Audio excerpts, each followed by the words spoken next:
Bonjour, je m'appelle Marie Farjas, je suis conseiller formation continue et référente handicap au GIP-FTLV de Bourgogne. Aujourd'hui, nous traitons du handicap en formation. C'est actuellement une thématique prégnante puisque la loi sur la liberté de choisir son avenir professionnel lui consacre tout un chapitre.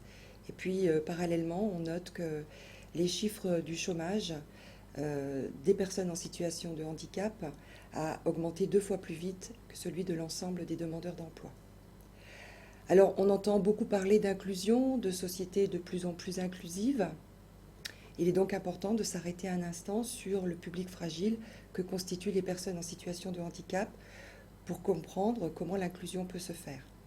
Alors, dans un premier temps, nous aborderons quelques éléments de définition pour comprendre le contexte du handicap au sens large, et puis dans un second temps, nous zoomerons sur les droits à la compensation en formation.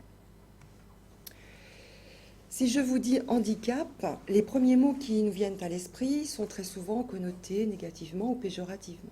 On va parler de difficultés, de solitude, de souffrance, d'incapacité, de besoin d'aide, de vie diminuée même, et souvent de fauteuil roulant. Ça montre bien que l'inconscient collectif véhicule une image du handicap dont il va falloir se distancer pour l'aborder sereinement en formation et pour pouvoir intégrer correctement une personne handicapée.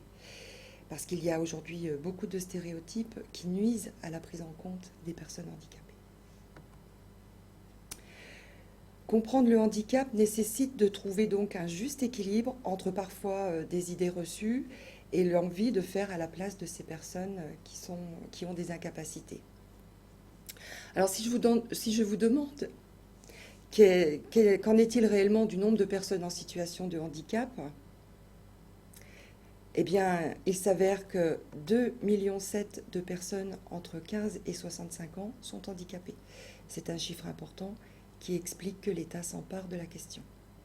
Combien d'entre elles se déplacent en fauteuil roulant? Seulement 2%. Mais le symbole générique du handicap étant le fauteuil roulant, on a l'impression qu'il y a beaucoup de personnes handicapées en fauteuil roulant. Par contre, il y a un autre chiffre qui me paraît important, c'est celui des 80% des personnes qui ont un handicap invisible. La formation est-elle vraiment indiquée pour les personnes handicapées? Je pense que oui, puisque 44% des bénéficiaires de l'obligation d'emploi travailleurs handicapés sont non qualifiés et que 28% ont un niveau inférieur au CAP. Des chiffres qui en disent long sur la place à prendre par les organismes de formation pour l'intégration des personnes en situation de handicap. Alors, une personne handicapée ne risque-t-elle pas d'être plus absente en formation? C'est faux. Des études en entreprise montrent que les personnes bénéficiant d'une RQTH ne sont pas plus absentes que les autres salariés, et ça grâce aux modalités d'accompagnement et de compensation dont les salariés peuvent bénéficier. Le handicap est-il un vrai sujet? Est-ce qu'on n'en parle pas un peu trop? Je dois quand même préciser qu'en 2017, le nombre de personnes handicapées au chômage a augmenté 2 fois plus vite que celui de l'ensemble des demandeurs d'emploi. Ça en fait un véritable phénomène de société. Donc, comme vous le voyez, le handicap est un vrai sujet. Alors, il n'y a pas un handicap, mais des handicaps. On parle de déficience intellectuelle, même de déficience esthétique, d'allergie, de maladies cardiovasculaires, etc. Cependant, il y a 5 grandes familles de handicap. Il y a le handicap moteur pour 55%, le handicap psychique, le handicap intellectuel qui, eux deux, regroupe 13% des personnes handicapées, le handicap sensoriel pour 7% et les maladies invalidantes pour 25%. L'Organisation mondiale de la santé définit très précisément les étapes qui concourent à la définition du handicap. On va parler de déficience, d'incapacité et de désavantage. Alors, qu'est-ce que c'est? La déficience, c'est toute perte de substance ou altération d'une fonction ou d'une structure psychologique, physiologique ou anatomique. L'incapacité correspond à toute réduction résultant d'une déficience, partielle ou totale, de la capacité à accomplir une activité d'une façon normale ou dans les limites considérées comme normales pour un être humain.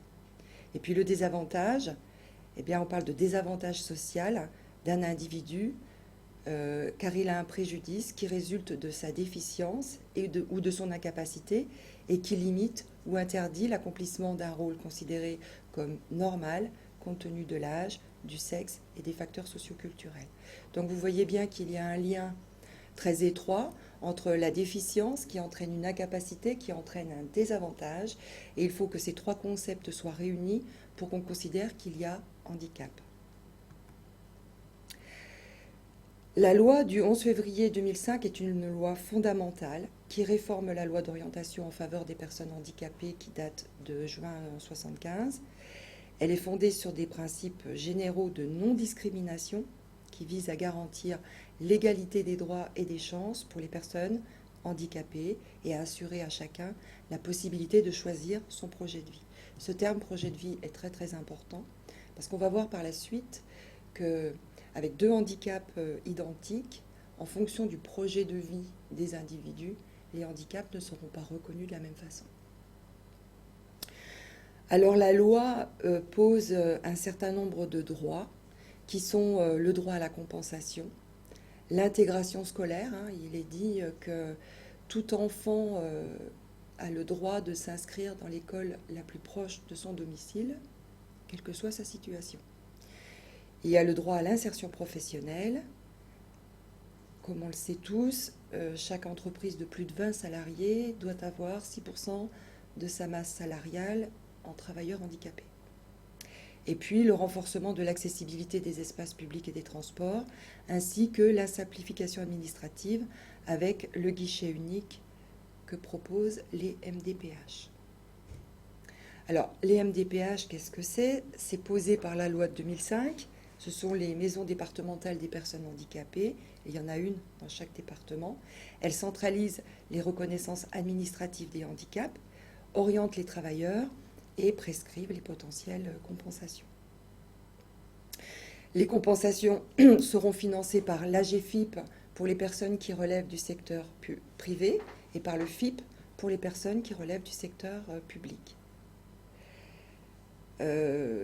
L'AGFIP apporte des aides financières et des services qui sont mis en œuvre par un réseau de partenaires qu'elle aura sélectionnés. Alors, les aides à la compensation, nous l'avons vu, elles sont diverses et variées.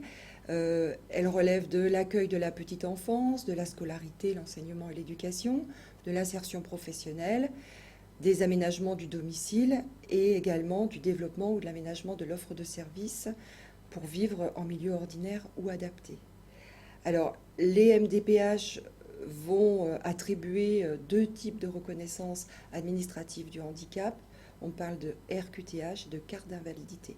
Donc la RQTH, c'est la reconnaissance de la qualité de travailleur handicapé. Son pourcentage est variable. Même avec 10% de handicap, on peut être reconnu travailleur handicapé. Donc c'est la MDPH qui l'attribue et elle va se baser pour l'attribuer sur l'impact du handicap sur la vie au travail. Et cette carte peut être obtenue dès l'âge de 16 ans. À côté de ça, il y a la carte d'invalidité. Donc la carte d'invalidité, par contre, ne peut être obtenue qu'à partir de 80% de handicap. Elle est également obtenue via la MDPH. Et cette reconnaissance va mesurer l'impact du handicap sur la vie quotidienne. Donc ces deux reconnaissances ouvrent à des droits à la compensation, en formation et au travail.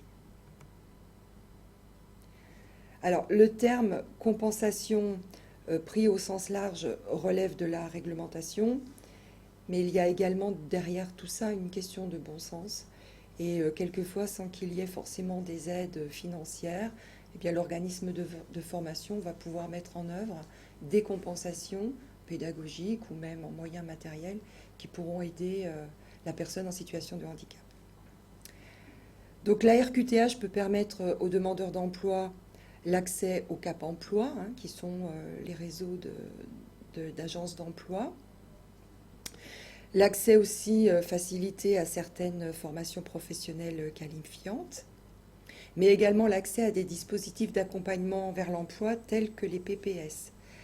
Alors ces prestations ponctuelles spécifiques sont réalisées dans des organismes de formation qui ont été habilités par AGEFIP. Et si par exemple vous avez une personne handicapée qui souhaite rentrer dans une formation dans le domaine de l'industrie par exemple, eh bien pour vous assurer que la personne peut suivre cette formation ou même s'insérer durablement dans le domaine de l'industrie, eh bien vous pouvez l'inscrire sur un PPS pour vérifier si son projet est réalisable.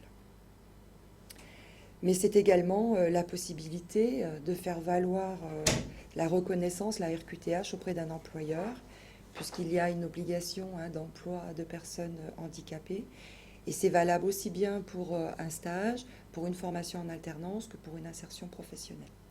À présent, je voudrais faire un petit zoom sur la particularité du handicap non visible. Il est invisible, cependant on doit lui accorder une attention particulière. Il est très présent, comme je vous le disais tout à l'heure, cela représente 80% des personnes reconnues handicapées, contre 2% seulement des personnes en fauteuil roulant. Comment est-ce qu'on peut le repérer? C'est très compliqué puisqu'on ne peut imposer à un visiteur, à un stagiaire ou à un salarié de signaler qu'il a une reconnaissance handicap. Malgré tout, un handicap non visible, c'est pourtant un vrai handicap et il ne faut pas le sous-estimer. Donc, l'organisme de formation va devoir s'interroger sur comment est-ce qu'il fait pour repérer les personnes handicapées et que le handicap soit visible ou invisible, qu'est-ce qu'il met en place pour accompagner au mieux les personnes porteuses de handicap. Lors du référencement Datadoc, les organismes de formation ont dû répondre aux obligations d'accueil, c'était le critère 2.1, et aux obligations d'accessibilité des locaux, c'était le critère 2.2, qui leur étaient faites par ce référencement. En même temps, la loi pour la liberté de choisir son avenir professionnel a créé l'obligation de nommer un référent handicap dans chaque CFA. De plus en plus, donc, on le voit, la question du handicap s'impose dans les normes qualité des organismes de formation. Tout naturellement, la présence du référent handicap s'impose car elle est la personne ad hoc pour échanger avec la personne porteuse de handicap. Elle connaît les dispositifs d'aide et également les lieux ressources. Elle adopte une position d'écoute active, avec discrétion. Elle s'assure que tout est mis en œuvre pour accompagner au mieux la personne porteuse de handicap. Alors, qu'est-ce qui peut être mis en œuvre? On va penser au matériel de compensation, à la pédagogie adaptée. Est-ce qu'il faut un interprète ou un auxiliaire de formation ou d'examen? Est-ce qu'il faut un temps supplémentaire pour les évaluations ou les certifications? Toutes ces thématiques devront être réfléchies en équipe à l'interne. À noter que le réseau des référents handicap est animé dans chaque région par la GFIP, qui propose toute une série de formations pour les référents handicap. Pour repérer qu'une personne bénéficie d'une reconnaissance administrative, il existe deux solutions. Soit on lui demande lors de l'inscription de cocher si elle a une reconnaissance administrative, mais on peut également communiquer sur le handicap par voie d'affiche, en disant qu'on prend en compte toutes les personnes dans leur singularité dans l'organisme de formation. En cas de besoin, petite précision, le référent handicap peut se rapprocher de Cap Emploi, de la médecine du travail ou de la GFIP qui lui fournira tous les éléments nécessaires à l'adaptation de la formation pour le stagiaire. En guise de conclusion, je voudrais rappeler que la formation diminue les risques du chômage, que plus un professionnel est diplômé et moins il a de difficultés à trouver du travail. Et c'est donc à nous de faciliter l'accès à la formation pour les personnes handicapées. La prochaine fois, nous traiterons de l'accessibilité pour les personnes porteuses de handicap. Alors, je vous dis à bientôt.